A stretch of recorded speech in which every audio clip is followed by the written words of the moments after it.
Today is Rosh Chodesh Elul, the new month of Elul, which means that we're now only 30 days, just a month from Rosh Hashanah, called Yom Truah, the day of the Shofar blast.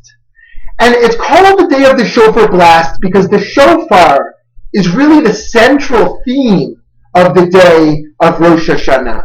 I'd like to offer just a few suggestions as to what the blast of the Shofar really represents for us. Firstly, we're reminded of the Akedah, the binding of Isaac, done by his father Abraham. And of course, instead of actually killing his son as a sacrifice, Abraham sees a ram on the side and sacrifices that ram instead of his son. It is the progress of our tradition telling the world to move from human sacrifice to animal sacrifice, and ultimately away from sacrifices at all.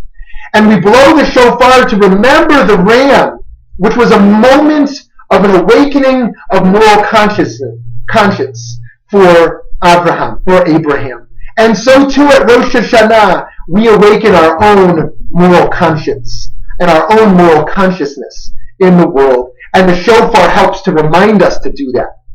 Secondly, the shofar traditionally was used as a call to war. It reminds us of the urgency of achieving our purposes in this world, as if we were at war in some sense with ourselves. Thirdly, the shofar was used at Mount Sinai, the Torah tells us. It was a call towards revelation. So too, when we hear the shofar, it should be an awakening of voices in us, a call towards our higher purpose, a revelatory experience, if you will. Fourthly, the shofar represented to the rabbis of the Talmud the cry of the vulnerable.